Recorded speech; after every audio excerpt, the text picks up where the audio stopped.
Olá, pessoas. Eu sou Paula Ferreira e hoje eu trouxe um assunto muito maravilhoso aqui para o canal, um assunto que eu queria trazer muito, que eu acho de grande importância para a sociedade. Eu acho que a gente não discute tanto, a gente fica deixando aqueles elefantes brancos crescendo dentro da sala e a gente não fala muito sobre assuntos pertinentes, importantes e que, de repente, a gente quebrando alguns tabus, meu Deus, vida melhor, vida que segue. E para isso eu trouxe um maravilhoso, eu estou louco para conhecer, já faz tempo, já esteve no canal do Michel de Prado, vou deixar depois o link aqui na descrição do vídeo, e vou deixar também o link do canal dele, Diego Kraus. Ê!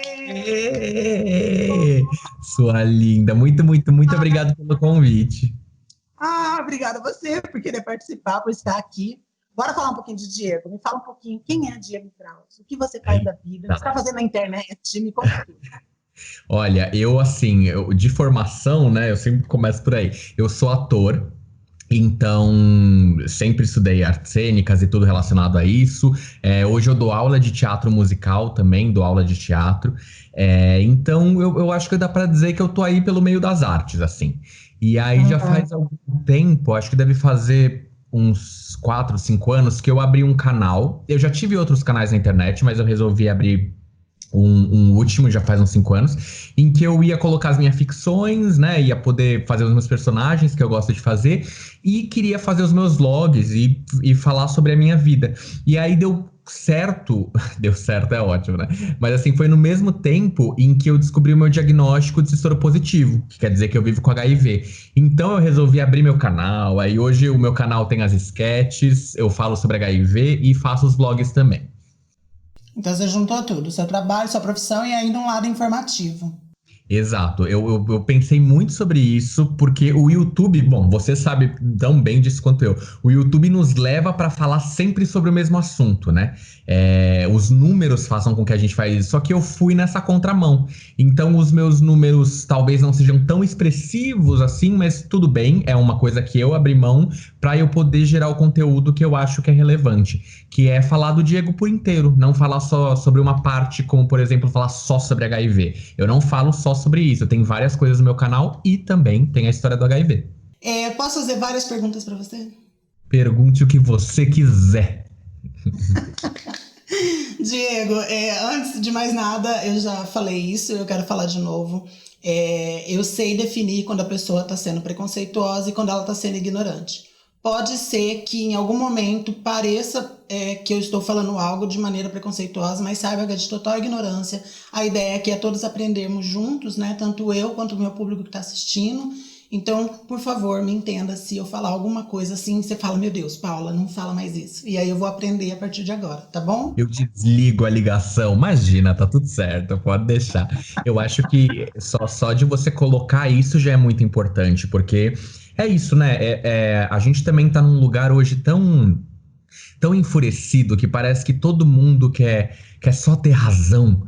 E aí eu falo, gente, mas ninguém nasceu desconstruído, sabe? Todo mundo já foi preconceituoso, todo mundo já foi LGBTQI fóbico, e às vezes ainda replicamos isso porque a gente veio dessa sociedade, né? Então a gente tá aqui justamente para conversar e falar, olha, isso não foi tão legal, é por aqui, não é por aqui. Então acho que é isso, conversando a gente se entende. Perfeito. Deixa eu te falar, eu sei que eu sou uma tiazinha, então logo que surgiu tocar no assunto, a gente falava, quando eu digo a gente, é toda a população, acabava dizendo assim, sabia que fulano tem AIDS? Era bem dessa maneira mais pesada, digo eu, analisando hoje em dia. Fulano tem AIDS e tal. O que muda? Por que não pode? Porque eu sei que parece que não se pode mais falar fulano tem AIDS, né? Você pode explicar um pouquinho sobre? Posso, claro. É que, na verdade, a diferença entre AIDS e HIV, que é uma diferença que muitas pessoas cometem, cometem o erro por não saber essa diferença, que é o HIV é o vírus que está no meu corpo.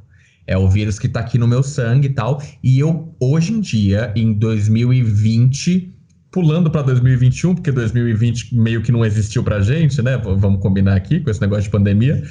Mas Ai, hoje em desculpa, é bem isso.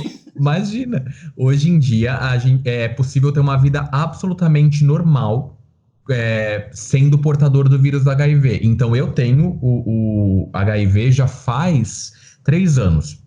E tomando o medicamento certinho e fazendo as coisas certinhas, depois eu te explico melhor o que é, tem-se uma vida absolutamente normal. A AIDS, ela é a doença que pode ser causada caso o vírus não seja tratado. Então ela, na verdade, nada mais é do que a AIDS a gente chama das doenças oportunistas, né? Porque o vírus do HIV não tratado, ele vai causar uma série de problemas no seu organismo por conta de imunidade, tá? O seu organismo não vai conseguir se defender de uma gripe, por exemplo. E aí essa gripe pode evoluir para uma pneumonia, e aí o negócio pode ficar sério. Então a gente fala que o HIV é uma coisa e a AIDS é outra. A AIDS, ela é o HIV não tratado. Entendi. Eu vou até aproveitar aí o gancho e depois eu quero falar sobre PrEP e sobre PEP, a gente vai chegar lá. Quanto tempo demora, em média, para a pessoa ficar indetectável? Ficar detectável, não sei agora. Ficar indetectável mesmo. Depende muito caso a caso. Eu, por exemplo, fiquei... porque isso é muito relativo a quanto tempo a pessoa já tá com o vírus do HIV sem um tratamento no corpo. Depende do sistema depende do sistema de defesa do corpo de cada um. Então isso é tudo muito relativo. Eu indetectei bem rapidinho. Em 3 meses tomando medicamento, o meu vírus já ficou indetectável. Mas o indetectável não seria a cura ou não? Não, a gente não chama de cura porque o HIV ainda está dentro de mim. A cura, a gente diz que ela seria se eu, por exemplo, fosse curado e não tivesse mais que tomar o medicamento. Mas eu só fico indetectável porque eu estou tomando medicamento, entende? Então eu não posso deixar de tomar o meu medicamento, por exemplo. Ele costuma ter uma adesão muito boa a quem inicia o tratamento. Então ele praticamente não tem efeitos colaterais. Mas, de novo, né? Isso são casos muito particulares. Eu, por exemplo, o único efeito colateral que eu tenho é que às vezes me dá uma estafa, assim. Às vezes eu fico um pouco exausto. Eu fico cansado, entendeu? Mas nada que um cochilinho não resolva, assim. Pra mim, funciona super bem e eu não tenho do que reclamar. Mas eu tenho colegas que já tomaram o medicamento e... a gente tem um período que a gente chama de um período de 15 dias, né? 2 semaninhas, para ver como o corpo vai reagir ao medicamento. Então, tem pessoas que às vezes têm insônia, tem pesadelo, tem algum problema a ver com o estômago, algo do tipo, porque é um medicamento forte, né? Isso é importante ser dito também. Mas, assim, eu sou super privilegiado nessa questão. Eu entendi. Antigamente era um coquetel de coisas, né? Você falou que agora são 2 comprimidos. Sim, era o que a gente chamava de coquetel. Eu tenho... porque eu conheço pessoas que começaram o tratamento lá atrás. E essas pessoas, aos poucos, podem migrar o tratamento para o tratamento mais moderno ou não, porque talvez o corpo possa não reagir bem ao tratamento moderno, elas continuam com o tratamento antigo, que são, eu não vou saber o número exato, mas podem ser de 5 a 6 medicamentos, sabe? Deixa eu te falar, falando nisso, quando você assumiu socialmente que você tem HIV, falei da maneira correta, né? Sim. Monte de falar alguma coisa errada. Enfim, assim que você assumiu que você tem HIV, como foi em vários aspectos? Eu não sei se você se relaciona com alguém agora, se tem um namorado ou não. Como foi arrumar alguém para você se relacionar? Primeira pergunta. E a segunda é os amigos e os familiares em torno. Como que foi? Vou responder essa pergunta de trás para frente. Quando aconteceu tudo isso comigo, né? Aconteceu essa história do HIV. Eu tava justamente como eu te falei, eu tava com essa ideia do meu canal e eu queria começar. Eu falei, cara, eu não posso estar num canal em que eu queira falar do Diego e não falar do Diego inteiro. Ou eu falo do Diego por inteiro, ou então eu não falo, faço só os meus personagens e tá bom. Mas eu queria falar, e na época tinham poucas pessoas. Hoje a gente, ainda bem, tem cada vez mais pessoas falando sobre isso abertamente, publicamente. E que bom que isso está sendo feito. Mas tinham poucas pessoas, e eu lembro de ter e pensar nisso, falar, cara, talvez eu possa ser mais um comunicador por aí também, né? Levar a minha informação do jeito que eu posso. E aí resolvi falar sobre isso no canal. Eu fiz o que a gente chama de uma listinha, né, no Excel, para quem que eu vou cantar antes de lançar o vídeo. Então, para pai, para mãe, para irmão, para tia, para as pessoas mais próximas.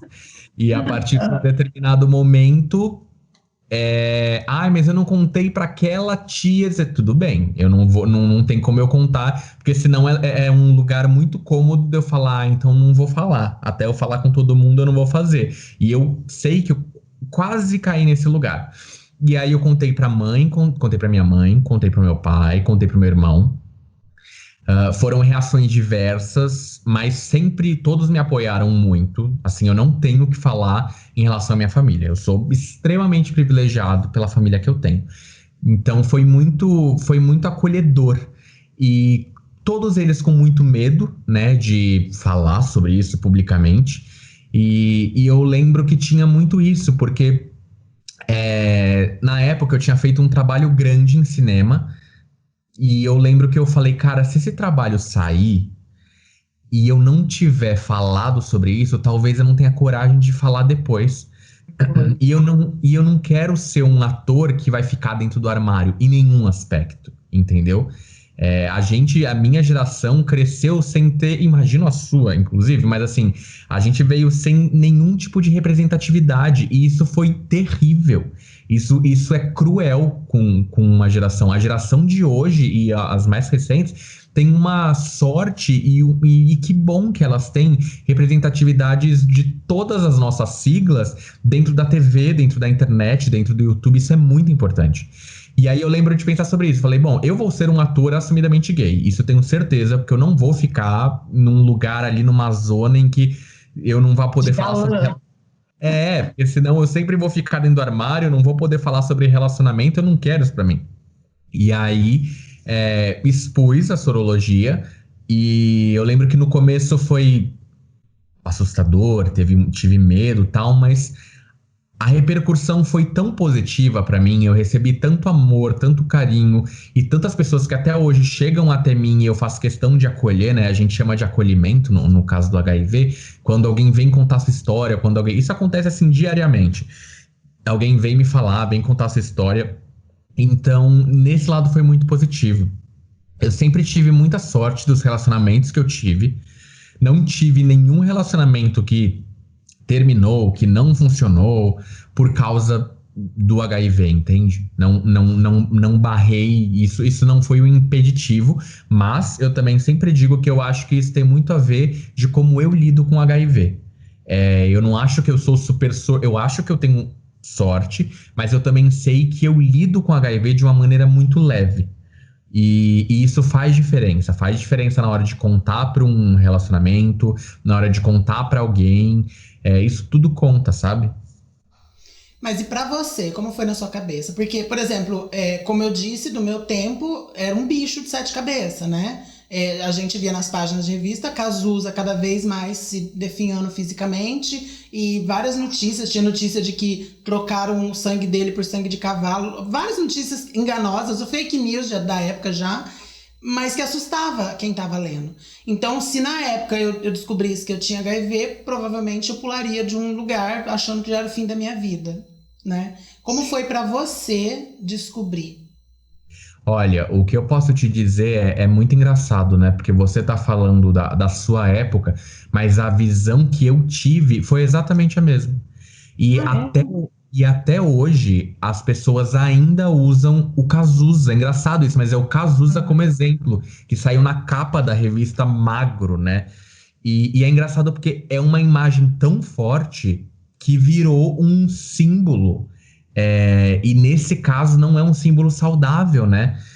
Mas eu tive exatamente todos esses medos. Eu achei que eu ia morrer, eu achei que eu ia definhar, eu achei que eu ia emagrecer, ia ficar. E aí eu entendi, a psicóloga do posto de saúde já me avisou. Ela falou: olha, hoje o tratamento é muito diferente, a adesão é super tranquila, você pode ter uma vida normal, mas sempre tem muito medo, né? Porque é um grande tabu na nossa cabeça o HIV. Então, eu lembro de chegar em casa e estudar. Eu passei 2 dias lendo, estudando, vendo muito vídeo, queria entender o que era aquilo. E aí eu entendi que eu ia ficar bem. Ah, que bom. Mas o baque, ele realmente ele foi. E de todas as pessoas que eu conheço e que chegam até mim, o baque inicial é o mesmo. Todo mundo acha que vai morrer. Diego, vamos lá. PrEP e PEP. Fala pra mim. Vamos lá. Eu até separei aqui, porque eu tenho um textinho que eu acho que pode ser instrutivo. Adoro textinho. A primeira coisa que a gente vai falar, então, é sobre PrEP. É uma coisa, é tipo uma notinha assim que já deixa claro, e aí eu explico em cima disso, tá? Então, PrEP. Profilaxia pré-exposição, que é a PrEP, é uma medida de prevenção ao HIV/AIDS. Consiste no uso contínuo de antirretrovirais, o que não substitui o uso do preservativo, reduzindo o risco de infecção pelo vírus do HIV. Ou seja, o PrEP nada mais é do que a pessoa não tem HIV, mas ela quer ter um outro tipo de prevenção além da camisinha. Eu posso falar que pelos amigos e conhecidos, eu sei que as pessoas substituem a camisinha pelo PrEP. E aí a questão é, o PrEP, ele previne do HIV. Você vai estar tomando um medicamento específico e vai estar prevenido de ter o HIV, mesmo tendo relação com alguém que é soropositivo e o vírus ainda não foi detectado. Mas o que a gente fala para sempre usar camisinha é porque o PrEP não previne das outras ISTs, que são as infecções sexualmente transmissíveis. E aí tem sífilis, gonorreia, um monte de coisa, né? A gente sabe que tem um monte de coisa. Mas basicamente o PrEP é isso, você vai tomando o medicamento. Eu não sei como tá funcionando o PrEP hoje. Eu sei que até pouco tempo você tinha aqui no posto de saúde, tem todo um acompanhamento para você conseguir fazer adesão e fazer parte do tratamento pelo PrEP. Entendi. E o PEP? O PEP, ele nada mais é do que a profilaxia pós-exposição. Ou seja, eu transei com alguém e saí na balada. Transei com um cara que eu não conheço, entendeu? E a gente não usou camisinha ou usamos camisinha e a camisinha estourou. Como eu não sei quem é aquela pessoa, de onde ela veio e não sei a sorologia dela, eu posso estar em risco. Então eu não vou lembrar o tempo exato. Eu acho que peraí, que isso eu vou até olhar, só para eu conferir. Eu acho que são 72 horas, não tenho certeza. Tenho quase certeza que é 72. Quando eu fui te procurar, eu fiz uma pesquisa rápida que me parece que são 72 horas. Não tenho certeza, é melhor a gente vasculhar, né, para não isso errar. Mesmo. 72. Isso.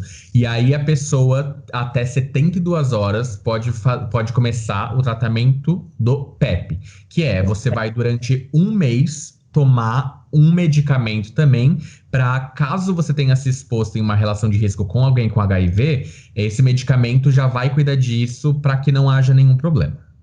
Entendi. Diego, você trouxe informações importantíssimas aqui pro canal. Você falou fez um filme, de atuar. Que filme você fez? Menina, a gente tá esperando pra sair esse filme, porque o nosso querido... Não, posso, mas é que o nosso querido... Eu fiz o filme Marighella, que é com a direção do Wagner Moura, com o Bruno Galhaço. Deus, maravilhoso. Eu faço um personagem pequenininho, mas muito legal, incrível. Assim, a maior... Se você tivesse passado lá atrás, estava ótimo.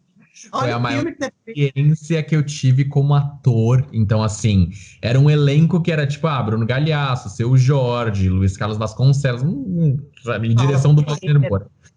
E aí e foi engraçado porque quando a gente gravou esse filme, faz muito tempo, acho que foi em 2018. Foi no começo de 2018. Então, assim, não tinha essa questão do governo que a gente está tendo hoje. O nosso presidente não era nenhum candidato na época, foi tudo muito antes. Mas é um filme tão atual, porque a gente fala sobre o período da ditadura e fala sobre os militares, né? E o Marighella e os outros personagens, e eu estou entre eles, sendo a resistência, um grupo de resistência. Então, é um grito de liberdade o filme.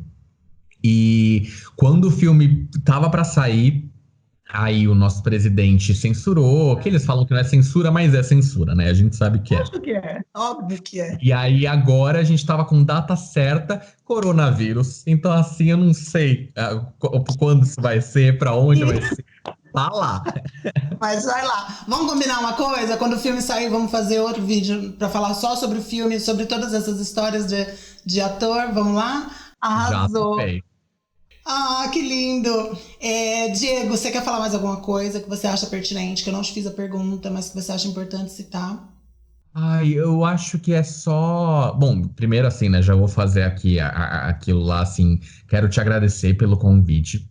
A gente se conhecia por tabela ali pela Michelle, né, de Prado, que sempre, falou um negócio, outro e tal. Eu fui ver o seu conteúdo, adorei o seu conteúdo. Ah, obrigada.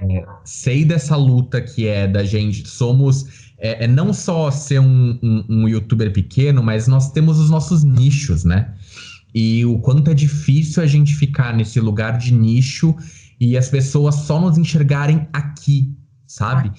E como é importante a gente sair disso. Eu tava, inclusive, falando com um amigo meu, eu falei, a minha vontade é ter uns papos e conseguir conversar com uma galera e, assim, juntar uma galera trans, gay, bi, pra gente sentar e falar assim, o que vocês estão assistindo de filme, gente? Pra que a gente... pra que a gente não fique... Óbvio que é isso, né? A gente tem as nossas militâncias, as nossas bandeiras, a gente tem que levantar elas sempre. Mas também que as pessoas entendam de que nós somos seres humanos e estamos aqui para falar de qualquer coisa, né? Qualquer coisa, você tem toda a razão. É isso que eu também, essa utopia que eu sonho também. É óbvio que eu entendo que, por enquanto, como não existe grandes informações, essas informações vêm de pessoas que têm esses nichos como nós, por enquanto. Mas eu também sonho com a utopia de um dia uma trans sentar e falar sobre sorvete de baunilha sem ter que falar sobre transexualidade. Eu também penso nisso. E é por isso que no meu canal, às vezes, eu falo de sorvete de baunilha, mas eu sei que tá sempre alguém perguntando: é verdade que travesti voa? Aí eu tenho que explicar. Tem sempre esse lugar. Tem sempre. E é sempre um lugar que eu entendo a curiosidade das pessoas, mas uma vez, eu não vou lembrar quem foi que falou isso, eu acho que foi o Emicida, que ele falou que alguém foi perguntar uma coisa sobre racismo pra ele, né? E ele falou assim, cara, eu não tenho problema nenhum em falar sobre racismo, eu vou falar, mas eu quero que vocês entendam que vocês me fazem falar daquilo que mais me machuca. E eu lembro que isso foi um tapa na cara pra mim, porque eu falei, isso é sensacional. Porque é isso, né? A gente tá sempre tendo que falar a mesma coisa, do mesmo jeito, sempre. Porque, e aí eu também faço a gente entender isso, né? Parece que a informação não chega. Você não tem essa sensação? Eu tenho, lógico que eu tenho. Eu falo assuntos que passa um mês, a pessoa me pergunta sobre aquele assunto de novo, eu fico louca. Mas, Diego, você me preocupou agora. Eu também falei um assunto que você também acaba sendo nichado por isso. Mas a minha ideia é justamente essa, avançar logo nesse assunto para que eu e o Diego possamos falar sobre outras coisas. Foi basicamente isso, tá? Não, e assim, independente disso, você, imagina, a gente conversou antes, você falou que a gente faria assim, eu realmente sou sempre disposto a falar sobre isso, eu não vou me negar nunca a falar sobre HIV. Mas eu acho que é isso. O que eu diria assim de mais importante para qualquer pessoa que se descobre soropositiva, ou que tem um filho que se descobre soropositivo, ou qualquer situação dessa, é entender que o HIV não é o fim, tá? O HIV de maneira nenhuma é o fim. E busquem sempre informação sobre qualquer tema, sobre qualquer assunto. Eu sinto que a gente está num momento tão fervido, que a gente lê o título de alguma coisa. Então, por exemplo, eu tenho certeza que se alguém lançasse uma matéria falando assim, o HIV voltou a matar, acabou. Metade das pessoas iam entrar em desespero sem parar para ler sobre isso, sem parar para ver um vídeo sobre isso. Então, acho que a gente tem que fazer esse trabalho oposto de levar, a gente continua levando a informação, mas a gente leva a informação e as pessoas precisam querer se informar. Eu acho que isso é o mais importante. Porque informação nunca vai, né? Nunca. Diego, eu amei você aqui no canal, amei mesmo, de coração. Não quero perder esse contato. Quando o filme sair, você já tá intimadíssima a estar aqui pra gente falar do filme, porque eu adoro falar de cultura aqui no canal. Eu conheci seu Jorge, eu acho ele incrível também, maravilhoso. Ele é maravilhoso, ele é um lindo, ele é um lindo. Eu sou suspeita de falar, vou passar horas aqui elogiando. Mas obrigada mesmo de coração, viu? Um beijo e tchau. Beijo.